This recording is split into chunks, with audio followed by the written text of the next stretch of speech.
Okay, hello everyone. We've got a crazy podcast today.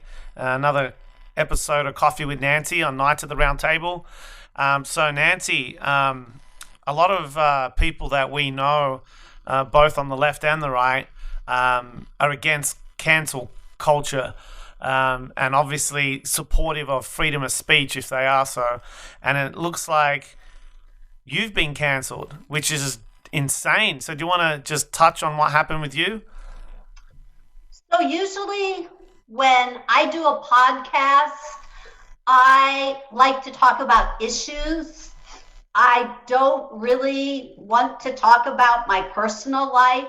I just want to talk about politics or sociology or anthropology or aliens or something interesting, but not me.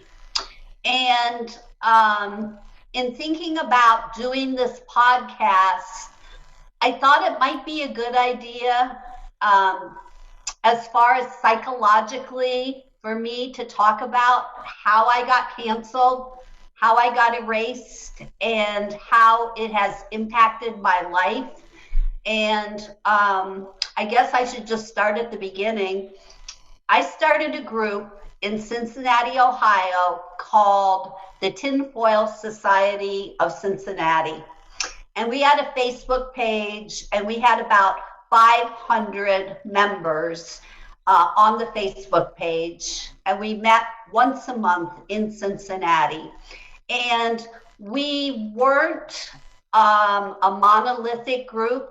We were a group that believed in all different things. There were some QAnons, there were socialists, there were atheists, there were Christians. It was just like an open mind, open forum group. And as I said, there were some QAnons and there were some anti COVID people, hoax COVID people, but I was not QAnon and I was very much pro mask and I was the moderator of the group. And about a year ago, the group got canceled. And it got canceled for the vague community violations, and the page just went away, gone. When that happened, I became kind of paranoid about my personal page going away. And so I didn't post anything, nothing political. I just posted my grandchildren and positive messages and things like that. So, what I need to say is that everybody's journey is so different from that of other people. I could never begin to address a blind person, what that must be like, or a person who was African American and grew up in the ghetto and doesn't have a GED. I can't relate. I mean, I can try, but unless you've walked in someone else's shoes, it's very difficult to really speak into their life. So for me, I am an older person, a senior citizen. I don't have a partner. I live alone. For the last year, I've been basically sheltering in place. Two things about my life are that I am, at least in my own mind, a performance artist. I like to do podcasts. I like to write. I am a faux actress that's never acted in anything, but I consider myself an actress who's never been in a movie. And I had a window to the world via Facebook. I didn't just post, this is a picture of my grandbaby Hannah.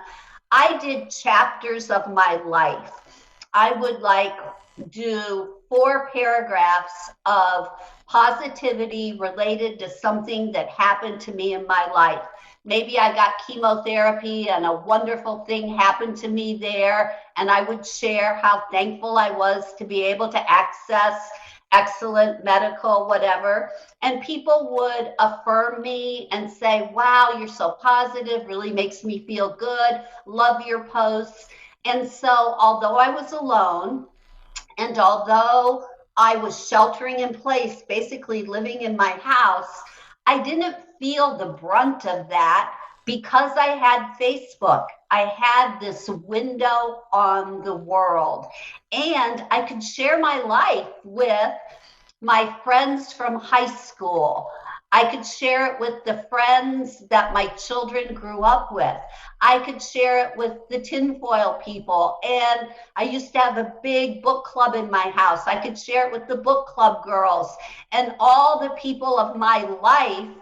I could share bits and pieces of me. And I got to see bits and pieces of them. I got to see their vacations, their anniversaries, their grandbabies. And Facebook was an alternative reality for me that I loved because it connected me with my life, with my whole life. And on that Facebook were all my pictures. Pictures of when I got to watch my grandbabies Hazel and Alice grow up as little babies, my vacations that I had taken. All of the pictures of my life were there on Facebook. And I think I even told you, Stephen, once or twice, how can I get these pictures off of Facebook just in case anything happens? And I always planned on doing it. The other thing I planned was there are books out there that take a year of Facebook, 2015, 2018, and they take all of your posts, all of your pictures, and they bind it into a book. And every year I was going to get those books. I was going to get 10 books for the 10 years I was on Facebook.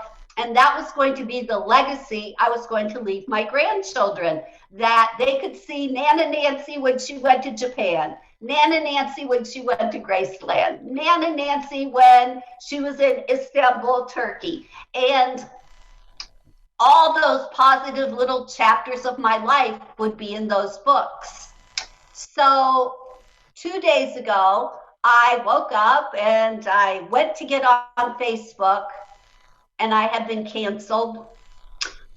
I had been deleted. I had been erased. And there was no warning. They didn't say, oh, you have 24 hours to take any data pictures you want and, store them someplace else or transfer them.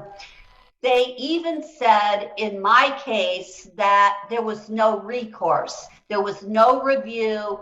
There was no appeal, and that the decision was irrevocable, quote unquote. And when that happened, it was like the bottom of my world fell out. My pictures, all of my pictures from a lifetime were on Facebook. And so all of those pictures of me with my grandchildren when they were born, when they were 1, 2, those pictures went away. All of the posts of my life that I was going to make into these little books, the story of my life basically all went away. And it was as if all of my friends, everybody that I had from a complete lifetime, high school friends, friends from when I lived in Chicago, when I lived in Milwaukee, when I lived in New York, all of those different places, when I lived in Virginia Beach, all of those friends went away. It was like this dystopian nightmare where my whole life was erased, and everybody I know and everybody I love died, because I don't have those people's phone numbers. I don't have their texts. I don't have their email. And even if I did, to individually write hundreds of people is an impossible thing. So I died to all of my friends and acquaintances, and all of the people that I loved died to me. And my ability to share myself, my ability to tell people, oh, I'm going on a vacay, or I think this about that, or anything, my ability to be seen went away. And to say that my being canceled was personal devastation would be putting it mildly. And people say to me, "Oh, this is an opportunity for a new chapter in your life."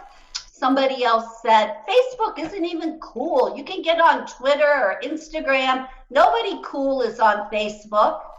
I don't want to be cool. I want to love my friends that I've had for a lifetime. I don't care that Snapchat or WeChat is cooler. I want my friends. In one single day, all of the friends of my life all over the world are gone. My ability to talk to them is gone. The I tried obviously to use, I have another email and to start, to get on Facebook with a different, no, it's probably my IP address that they have flagged or whatever. But to deal with being erased, being canceled, becoming invisible is like, for me, a dystopian nightmare. I'm sure that I'll get over it, but it only happened a couple days ago, maybe 2 days ago, and I'm not there yet. And maybe talking about it on this podcast will be cathartic for me, will make it a little bit easier, but it is still very difficult, challenging, and it's hard. Yeah. Understandable, Nancy.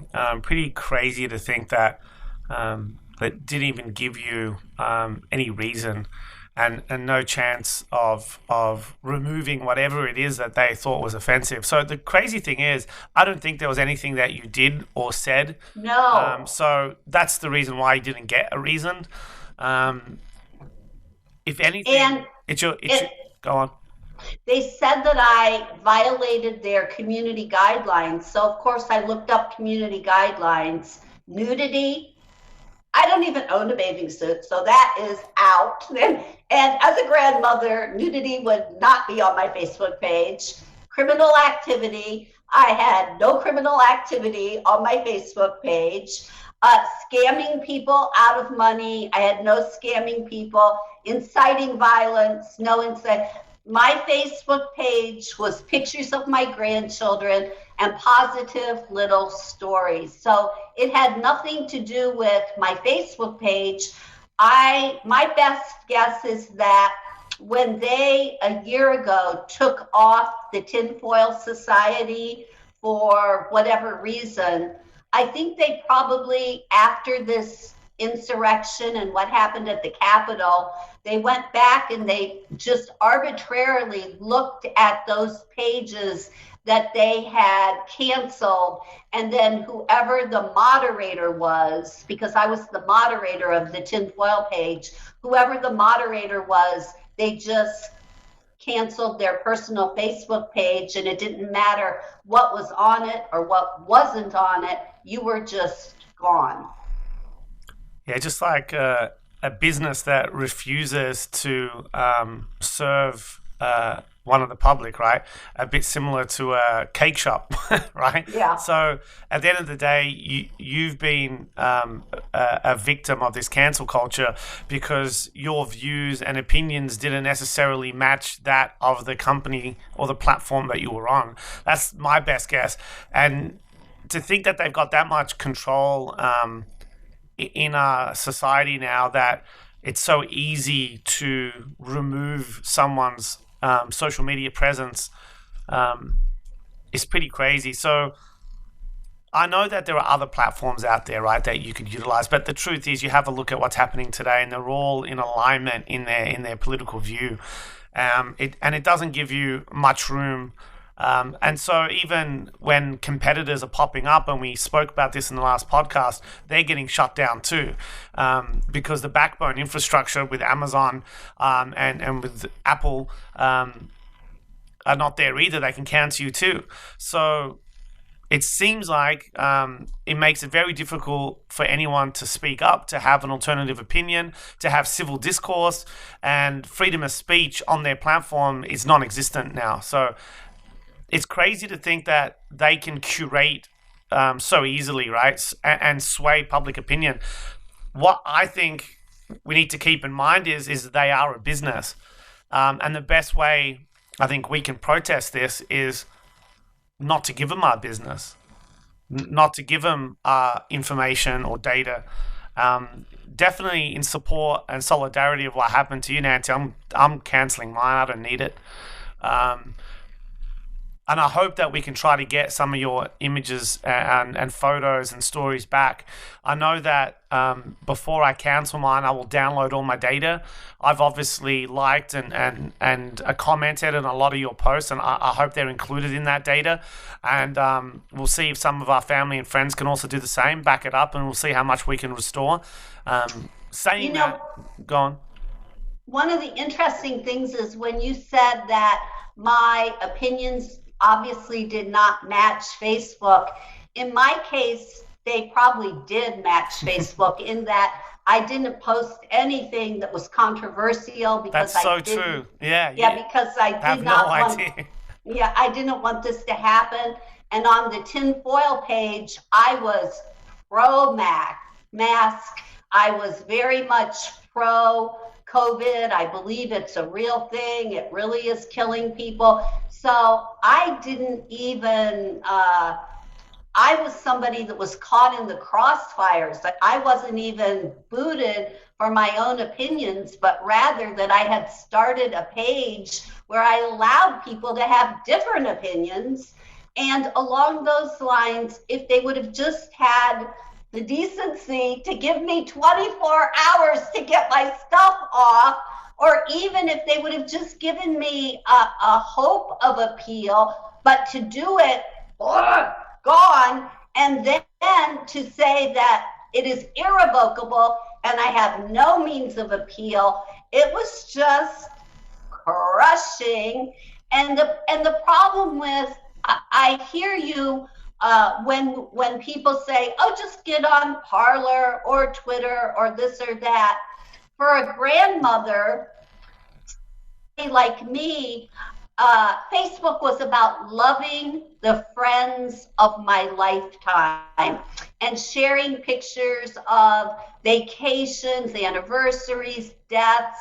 I mean, for me, it was truly social media with friends of a lifetime.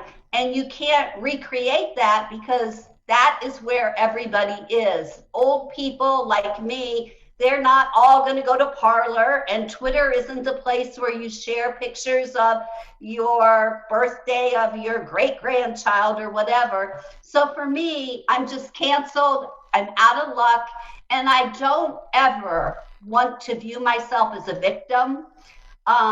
I should have made those books. That's on me. I should have had my pictures in a safer place. That's on me. And this is obviously an opportunity for me to deal with what it feels like to be erased and what it feels like to be canceled, Yep. and what it feels like to live in a dystopian world where your window to humanity has gone away. And I'm sure I'll adjust, but right now it is really challenging and I am really struggling. But I am sure, because I will never be a victim, that I will come out the other side stronger, better, and I'll just deal with it. So, Nancy, I don't want to obviously diminish in any way what you're feeling and experiencing, but I think it's okay to return back to a simpler time where your family and friends, you have their phone number, you have their email, and to the larger group or audience of acquaintances, should it matter as much? I guess, like, to some it does, to me not so much. I don't think I will miss it. And I look forward to the ingenuity of the American business sector to find alternatives to these businesses. And I really do think it's an opportunity for others to rise up and fill this gap, which is very much needed, of a truly independent social media platform.